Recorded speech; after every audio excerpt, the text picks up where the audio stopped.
Okay, there's nothing between this presentation and the keynote with the exception of beer afterwards. So I promise you, or wine, I promise you this is going to be very practical. So this is going to be kind of brass tacks. And some of the things you've probably already heard about or know. So forgive me if I'm being a little bit on my soapbox, but there are things we forget in the passion of getting stuff done that we have to kind of take a step back and think about.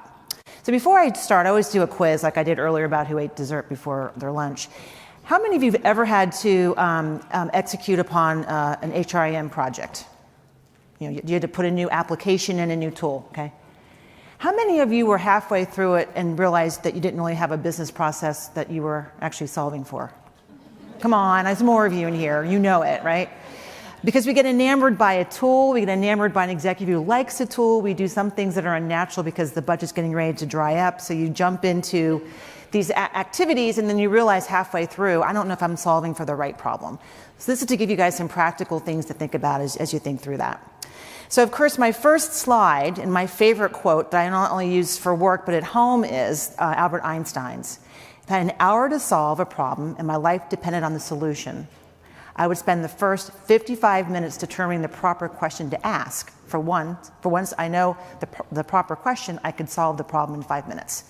And as HR practitioners, we probably live this every day, and we probably consult with our advisors or to our clients every day about what is the problem you're solving before you jump into solutions. And that's really the basis of what this conversation is about today.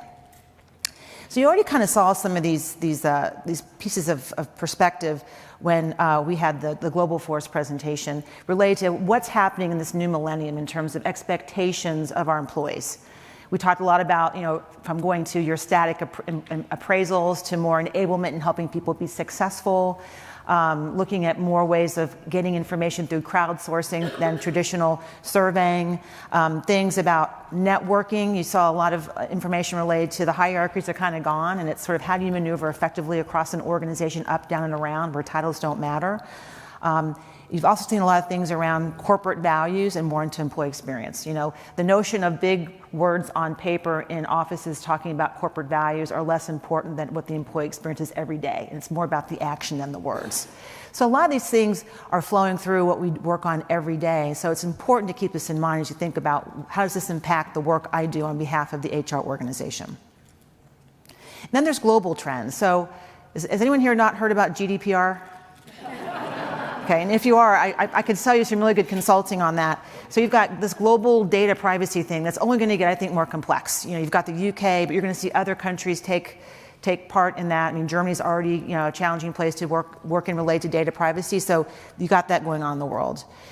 You've got data security. And oh, by the way, I work for Symantec, we do security. But this notion of mobile, and we've all pushed a lot to mobile for all the right reasons. People want to have flexibility, but with that comes ongoing threats and possible data breaches. You've got the unstructured workforce, and we're all dealing with this notion of redesigning how people do their jobs, whether it's thinking about using networks through freelancers, whether it's contingent workforce, whether it's how work actually gets done through technology, whether it's remote working, whether it's places that have really amazing real estate footprints that bring collaboration together. It's changing, and people have different expectations related to that. It's also this notion of digital strategy in terms of people getting much more oriented towards digitization in terms of how they do their jobs every day. And as you see right here, 78% of companies view important and 5% have strong programs in place related to digitalizing their business. So a huge opportunity here for us. And employees, again, are expecting to work faster, smarter, and we have to get ahead of them on that front. And then who isn't talking about robotics and artificial intelligence? It's like the buzzword, and what scares me is we don't know that much about it, but we know it could be helpful to us. So again, it's a solution looking for a problem.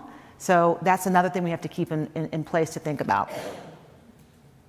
So before I jump into my experience in this, I want to give you guys some constructs. And I can imagine you could all put your name up on this and have a similar story about just lots of business transformation and change.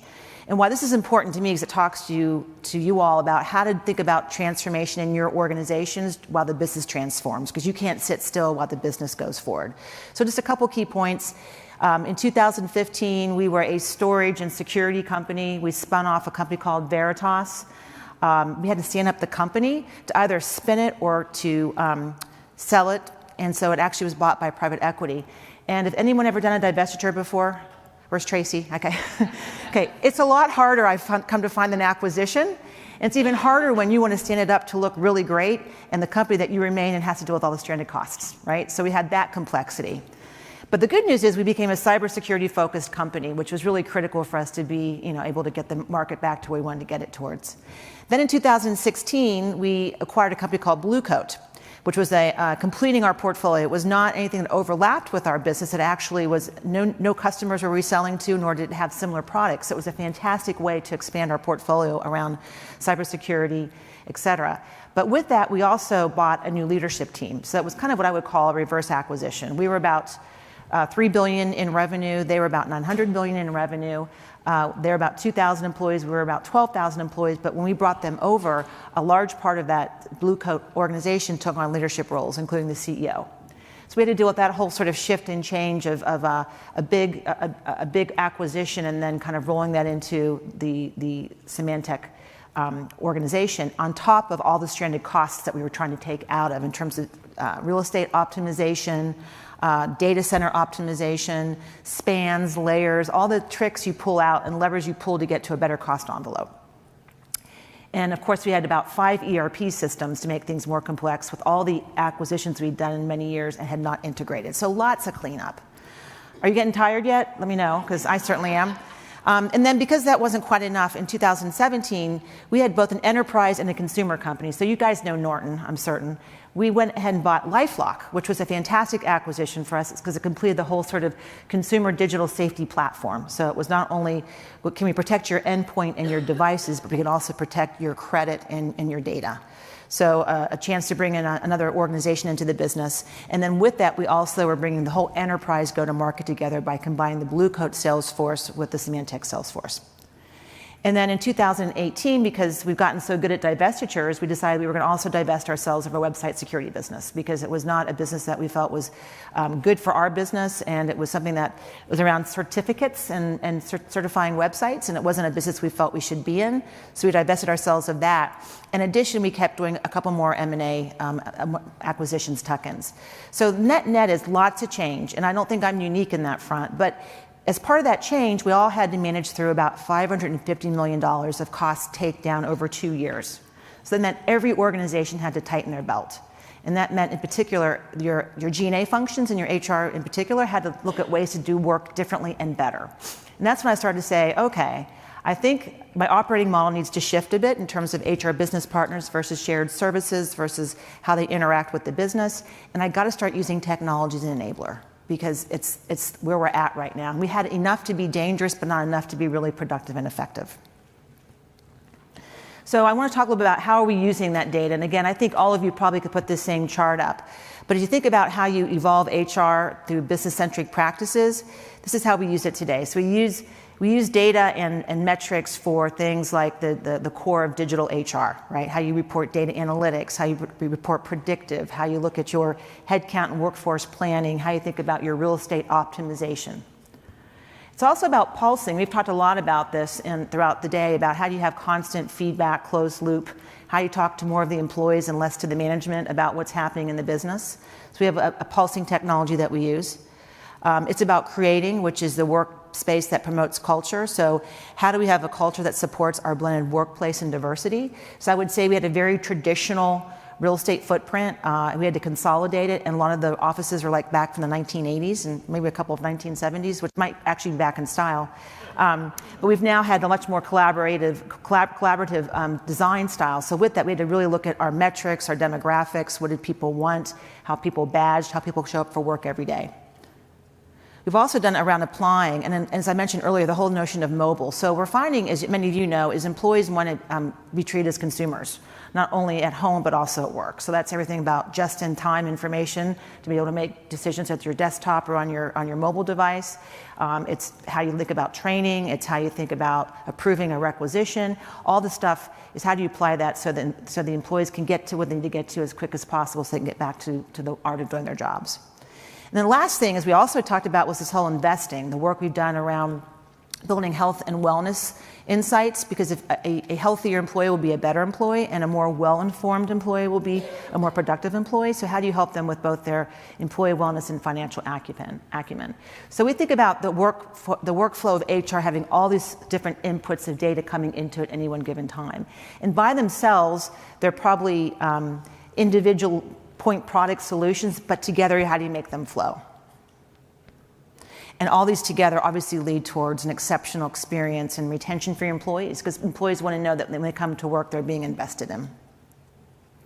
So now I'm going to get into the real brass tack basics, and I'll give you some examples. But you've all seen this before, and I'm not going to drain the slide, but I think what's most important is start with the problem, not the solution. And I feel like very often we jump to solution because we can see it, we know it, but until you take the peel back the onion, there are aspects you haven't even thought about. So the basic need is the problem stated clearly and concisely, but what does your data say?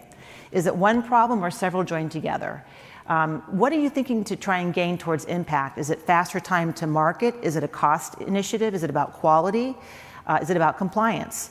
What are you trying to shoot towards in terms of your outcomes?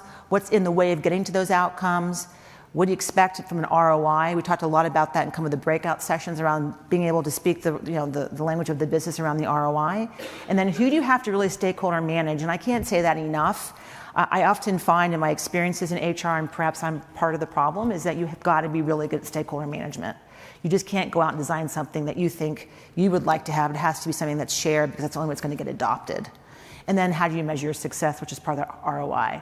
So I always ask my team, before we dive into solving the problem or the solution, let's figure out what the problem is, and let's answer all these aspects so we actually get to the right solution. Because very often we put lipstick on things, we do the cosmetic thing, and we feel good and do high five, and the next day it bounces back up to us.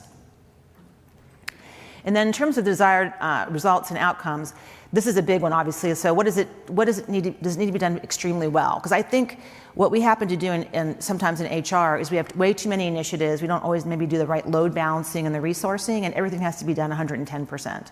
And I believe perfection is the enemy of innovation, and you can't do everything perfectly. So you have to be able to trade off what has to be done 110% GDPR, and what could be done 80%, which might be, the gym. Maybe the gym's not, premium style, right? But you have to pick and choose what you're going to invest in. And then does it need to be done efficiently?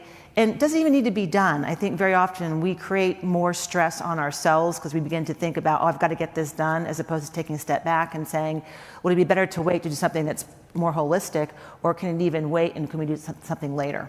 And then again, how do you measure it? So again, measurement, because data helps you build your ROI, and it also helps you figure out what you got wrong so you can go back and get it right the next time.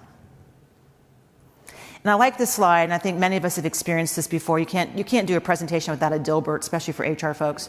But this is all about, how's the project coming along? It's a steaming pile of failure. It's like 15 drunken monkeys with a jigsaw puzzle. How's your project coming along? Fine.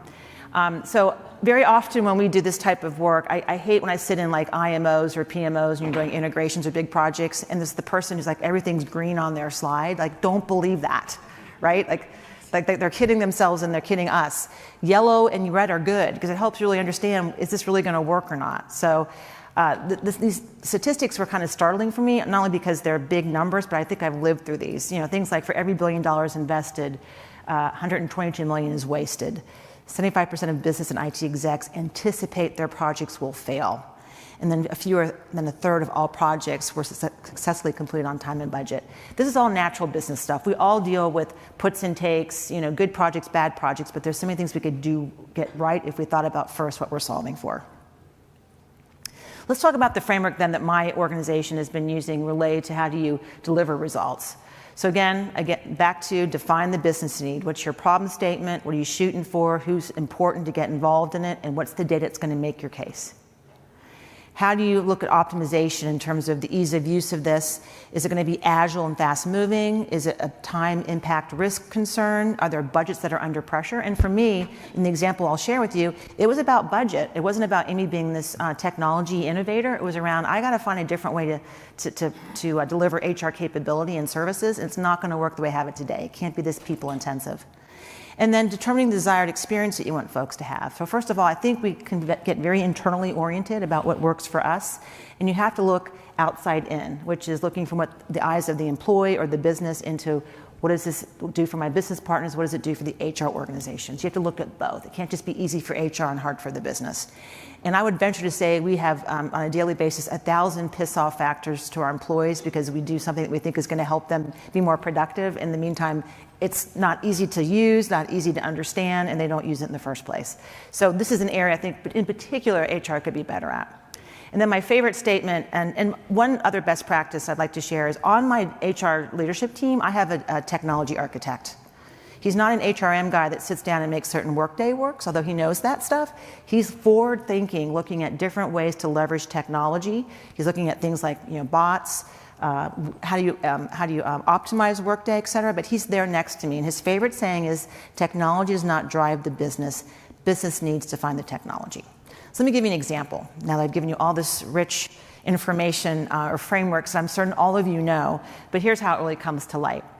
And I don't think I'll be alone in here. So when I first joined Symantec, we were about 20,000 employees because we were, storage and security. And then we split and we spun off the Veritas side. So I went from maybe 325 employees down to about 210. I have Workplace as well. And the notion was, well, you have less work to do, so you're going to have less HR folks. And in most reasons, I would understand that, but we still had all the stranded costs, all the crappy systems, all the sort of manual things that we were doing, and I could not afford to continue that pace of support without changing my model. So in order to support a global HR organization, I had to think about a services organization differently. So the first thing, from a business perspective, I had to support a global HR operation. We're in about 46 countries around the globe. It shifts and changes on a given basis based on acquisitions or divestitures, but we were complex. We had to manage our costs. We had to also make certain we could manage our responses and experiences. And the point here is that we were using email as a way for employees to come and ask us questions that were like, tactical or transactional requests. And then we had like 4 people sitting in a dark room, I feel certain, in India, reading each of these questions and then trying to understand where would I send that email to the right expert to go solve it. Now, I know that sounds crazy. That was only 4 years ago, but that was 4 years ago. And clearly that's not how we want to run our business. So I had to really think about, how do I shift this both from the business need but also the user experience? So as people say, there's a different way I'm going to get my questions answered, but still going to be with speed and quality and the response that I need. I also had to optimize things such as the trade-offs. How fast could I go and what would it cost me? And thankfully, my IT organization had just introduced ServiceNow's, their sort of process system, so they were a great partner to help me evangelize why it was good for HR. We also had a 60-day dual process for our operational separation, which is when we separated both in the Veritas and some of the acquisitions, we had to get pretty fast towards separation and breaking up the organization. So I needed a fast tool that would help me with data, would help me with service delivery needs. Had to be global and had to be something we could continuously improve upon. And then the desired experience had to be outside in. So again, I had to look at what would the business use as a methodology and how to help my employees have a better experience, how to improve the HR experience in terms of working on the right results. So as opposed to having 4 people sitting in a back room trying to physically be routers to the right person, we created a whole sort of knowledge management capability. We actually put in the ServiceNow as a business process flow and ticketing system.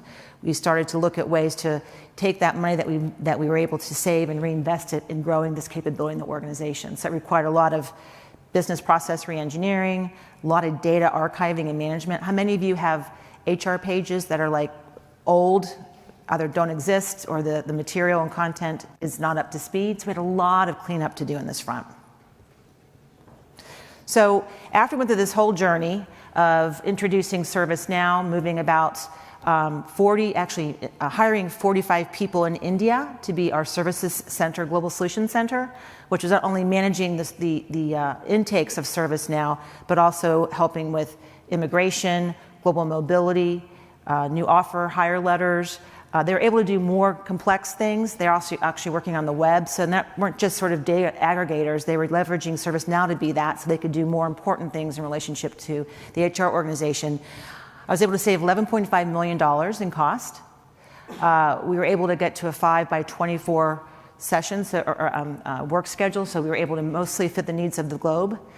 We had the right people working on the right activities, meaning I had a group of people in India that were using this capability and then using it to also help the Americas and EMEA work on the things that were most critical. HR business partners working on less mining of data and more of the analytics and intelligence around what you're going to go do with that data. And interestingly enough, we had this great net promoter score of 67, which is pretty high. And very often the hard part about these ticketing systems or business process systems is people don't want to do it. I just want to call somebody and just make it go away. And only the CEO, I think, can do that. But what we're finding is that once people go through the experience, they're finding, oh my gosh, one, this is a lot faster. Two, I get a better response and it allows me to get to what I need to get to faster because of that. And thirdly, the best benefit is now we can begin to manage workflow because I understand what the most often requests are of the business, and then I can begin to build more self-help and push more to the web so I don't have to actually open a ticket to answer the problems. It also helps me with resourcing and load balancing. So again, all those criteria I talked about related to how do you think about solving a business problem through technology were reviewed as part of this whole process to make certain we hit those outcomes. And as you can see, we improved our call response time and our call resolution time.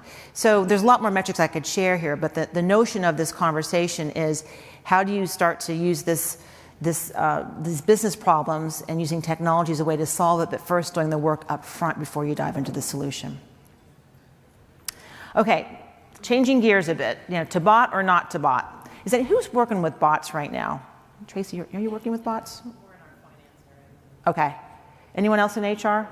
Can I ask what you're working on, if you can just shout it out? Just an interface process. Okay. With other functions? No, just within HR. With HR? Okay. Anybody else? So it's nascent, obviously, right? And we are just engaging with them as well. In fact, they're starting first with our finance organization. We happen to, and I'll talk a little bit more how we're using them a little bit in the HR front as a shared business process. But my big, again, reinforcement would be don't just run to bots because you think it's going to save you money. There's lots of implications with bots in relationship to the investment, the productivity gain, the humanitarianism around the employee experience. But be clear about what the problem is that you're going after, define your challenges and outcome, and then evaluate your solution. So let me talk a little about what we're doing here. So right now we're partnering, and again, any partners I'm referencing, I'm not doing a commercial for, I'm not getting paid for them, I'm just letting you know who we've worked with, right? So we had ServiceNow in that example, and this one it's PwC. So PwC has come in to work with us on how do we look at key business roadblocks across the business. And HR, in typical fashions, kind of at the bottom of the list, right? Because there's lots to be done on quote to cash and all the aspects around how we flow business through our quoting and sales process. But in the meantime, we said we'd love to do some work with you, and so we were able to influence them based on our business case to go after it. So we looked at 40 different things we felt were key business roadblocks to HR doing their business effectively for the business and for the employee. And we picked 3 that we thought were pretty critical. One was the employee experience related to things such as repetitive data entry and repetitive practices. So an example, onboarding, which is like the dearth of my existence. Right? Everybody's. It's like I've never seen one go great except as, like if you're hiring one person, maybe. For the first employee in the company. So the issue is, and I'll state this, you get an employee in and the manager has to fill out all this paperwork and it's the same thing over and over again. And there's no one connecting IT with finance, with HR, with procurement. There's all these little things that you may have thought you fixed, but it'll continue to pop up to be a problem. So why don't we think about ways to leverage bots to say, let's pre-populate what we know are the most often needed provisioning things that the manager would have to fill out. Takes the work off of the manager and auto loads. You can begin to align those types of provisioning to the type of role you're hiring for, and therefore then it becomes a much more automated practice. So things that maybe wouldn't touch the employee directly, but would make the onboarding process a lot easier. And that's just the tip of the iceberg. There's so much more we can do, but we're starting slow to understand how do we really, understand how to think about bots in the workplace and how do we leverage them for HR. So our goal was to really focus on the most core outcomes, the things that are the most basic aspects of the employee experience, and then work up the stack of more complexity and sophistication as we get more comfortable with the notion of bots. And again, a little preachy here, but technology should be thoughtful. It should be based on outcomes, and you need to weigh it out. Is it a right decision? There's very often times that we will maybe pay more for technology than we actually need and only turn 20% of it on. And then you wonder why 5 years later your whole version that you're using has now become Frankenstein because you've done too many things to it without thinking about what's the end state of what I'm trying to use. So how do you really think about what you're solving for and get the right kind of technology to support it? And then the last part, which is really, I've sped this pretty quickly because I really want to have a conversation with you all, is, what did you hear from me today? That's what I like to talk with you all about, and what would you do differently going forward? And I'd love to hear some of your use cases because I think that's where we can learn a lot from each other about experiences that you've had, because we're all probably fighting the same gaps in our businesses. And then I would love to hear from you, from my stories, what would you have done differently if you've had the same kind of experiences? And before I jump into that part, I'll always end with the quote, and anyone who knows Deming is, without data, you're just another person with an opinion. So that's never more critical than in human resources, because sometimes we get tagged as people who are more about the feeling than the thinking, and I think you can do both. And I think data can be our friends, and that's why it's so critical when you work through these practices to have the right kind of data. So with that, that's my spiel, and I would love to now open up to a conversation or questions. Who wants to be the first one? And my team's in the back, so if no one asks a question, you guys better. It's bonus time. Sure. So when you implemented the ServiceNow in India, how long did it take to get those people up to speed so that they could respond? That's a great question. So the question is, how long, when we implemented ServiceNow in India, did it take? So interestingly enough, we had this whole sort of double bubble knowledge transfer, because I was building the India team as I was introducing ServiceNow. So we started at first in the US to get them oriented to how to answer questions and how to use this as a business process flow. And then as we began to hire India, we began to double bubble and train the folks in India on how to use not only the technology, but get oriented to the types of questions and the content that people would be asking. And also, at the same time, we worked on global business practices. Our issue was every region had their own way of doing things. And sometimes you need to do that because of country law or regulations, but very often it's just how it was done, and no one ever looked at it through a global way. And my goal was you could do a global process out of anywhere practically, unless there was some sort of regulation that you couldn't. So for instance, what we did is we hired the folks from India and we brought them to Springfield, Oregon for 2 weeks, where we had a location, and they did a knowledge transfer. And then the India folks went back to India, and we restructured the Springfield folks either into other jobs or out of the company, which you would say that's cruel and unusual, but the beauty of it is we were incredibly transparent about it. We deployed where we could deploy, where we couldn't, we gave people very rich packages. But I would say you can't pull off the Band-Aid immediately because your service levels will drop to the point where nobody will adopt it. So you have to be really thoughtful about it, because that's where the technology can get lost because you haven't rolled it out right. Thanks.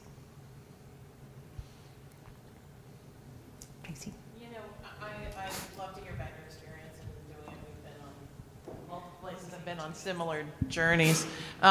So we use Workday, and they are building in a number of things. So they have sort of robotics built in there. So for example, we went from generating, some crazy number of confirmation letters for people's mortgages to having that all be, done automatically through their system so that we don't have to do it. So I think many of us are using different technologies that we don't even realize are in our systems. And the thing I love about what you talked about is having the technical person on your staff. I think the biggest issue that I see coming for HR with all the AI and robotics that's coming is really lack of knowledge around HRIS.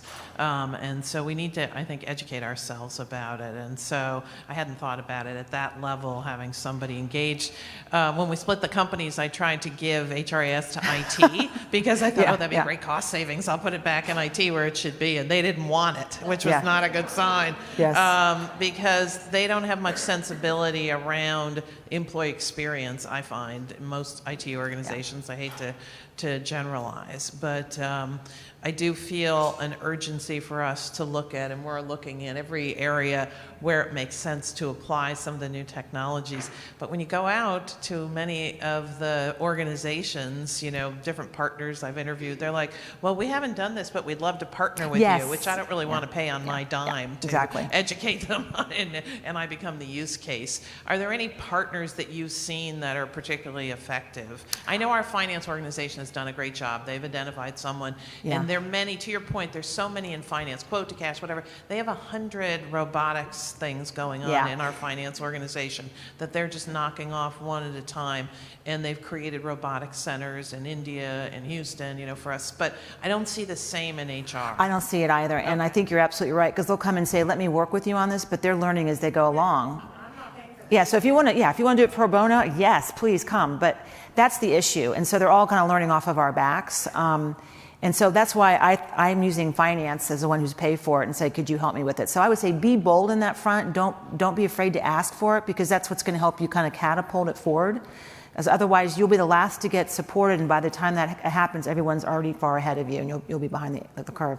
And so anything about the IT thing, because I have Workday on my team, and there's been this battle back and forth with IT to say, bring it into IT. But all my Workday folks say, well, I'll quit if I go to IT, not because I don't like IT, but they have a very specialized capability and a mindset around that. So we've kept a small team because, you know, Workday used to be really hard to get those skills. There's more in the valley, and there's a differentiation between who's really good and who's just okay. But they're skills you want to curate if you're using a particular technology, which we use, and we leverage them a lot for that.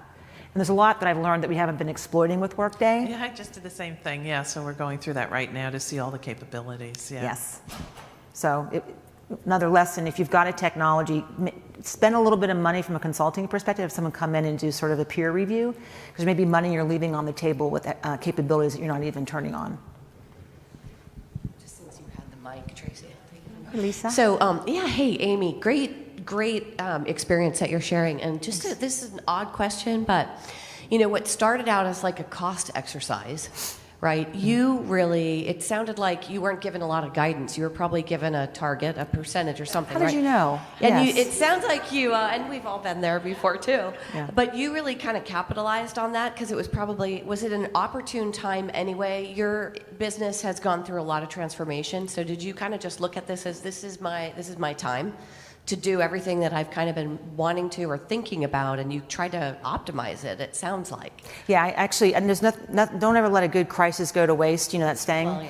Well, Because if things have been going really well, I'd be like, well, what the hell are you doing with my service level agreements? I want to talk to somebody on the phone, right? But then people began to realize we're all in this same issue. And my thing was always, I don't want to do unnatural acts to save cost and do things that will grow back. I could cut down HR services. I could say you're going to handle all of your talent acquisition, but those are dumb decisions because they get fatter in the business than they do in HR, and then we lose sight of the particular relationship to talent. So there's unnatural acts we do every day in HR, and let's just own up to it. But it was a great opportunity to say, let's resize this. And I fortunately had a very strong team who said, we're in it with you because we see the opportunity as well. But we've had our stumbling blocks. There's still some people we have to, even my rewards team, I don't think any of the rewards folks are here, are they, Mark? They hate to use the ticketing because we're in compensation, damn it. We need the information right now. And I'm like, well, just use it so I can understand where I'm missing it. So if you've got those opportunities, use them. Yeah.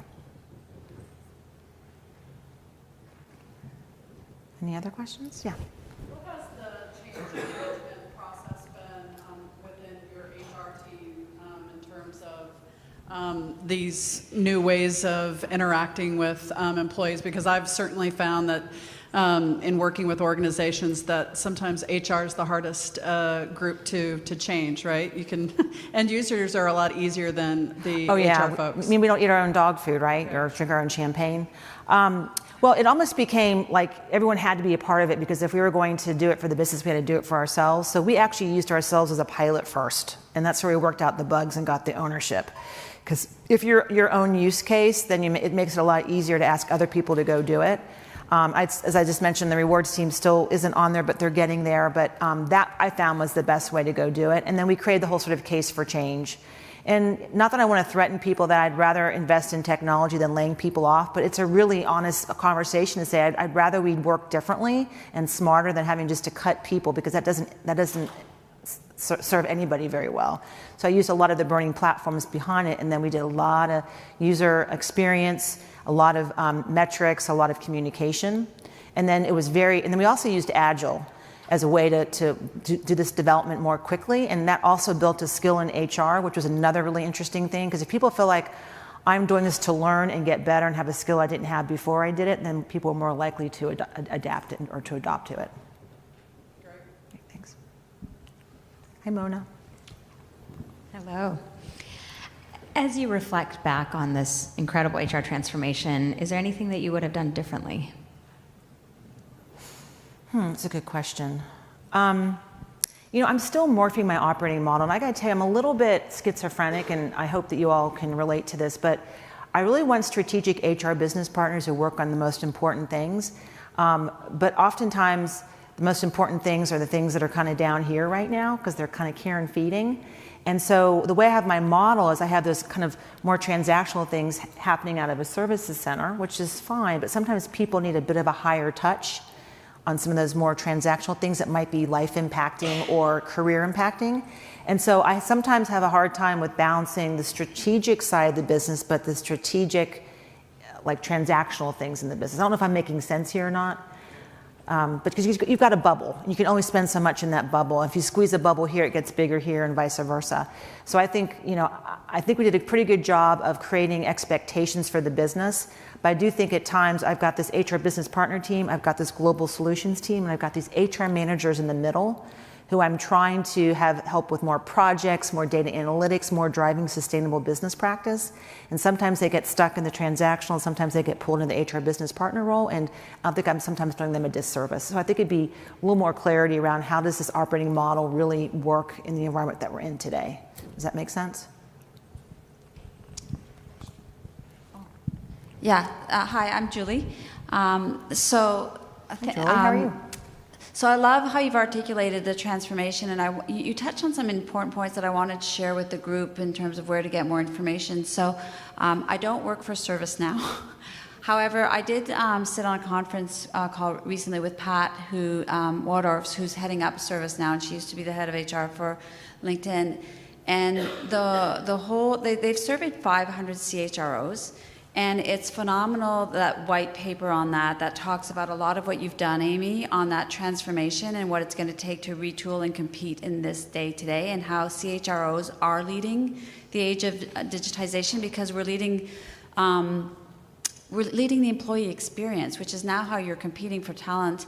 And that organizations who are going to be able to move from level 1 to level 2 to level 3 in technology are the one who are going to be able to differentiate the employee experience. And all the things you've talked about are captured in that, but they also provide tools and how can you create an audit of where are you at. So 74% of us are on level 1, and that's okay, and we're doing basic stuff, but where you're talking about in terms of leveraging the platform in order to create that different experience, and then thinking about where do we go, as the workforce is AI and chatbots and new skills. And, I love that you're doing it within HR and the agile learning around that and how do you do transformation.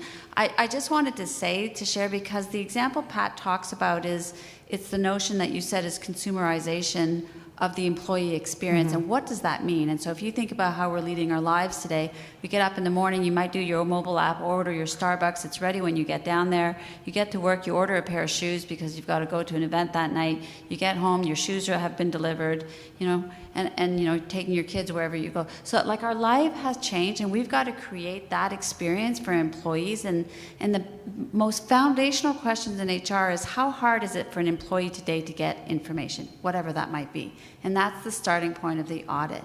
I found the white paper extremely illuminating, and there's presentations on how you might want to think about it. So if anybody's sort of in that space and wants to have a look, that would be good. And then I think Amy's living it, so kudos to you. It sounds really exciting. Thank you very much.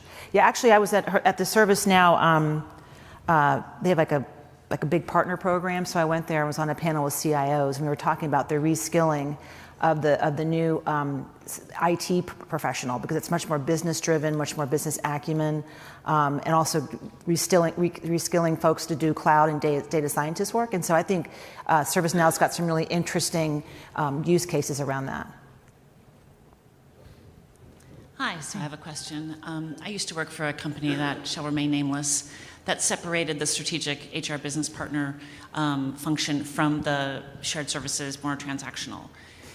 And I think that where that didn't work very well was the feedback loop from what was coming up through the transactional piece, because sometimes those are the early indicators, or the canary, so to speak, of what's going on with the business. And we did not do a good job about getting that back to the business partners and being able to kind of take action early. So have you done anything to build in that feedback loop from the way that you're collecting data from on the transactional side versus your strategic business partners? Yeah, it's a great point because I think we've all lived that. So a couple of things. So one, we do just a monthly report on the issues that come up. So we've got a bunch of data that's derived from the ServiceNow platform that helps us look at the number of cases we're handling, the types of cases that we're handling, the time to issue resolution, the regions, so all that kind of data. And then we're also starting to build out what I call operating cadence, which, if I had another thing I would talk about would be you have to run your business with an operating cadence. And I think that's actually the CrowdStrike CEO talked about that this morning, which is how do you make decisions,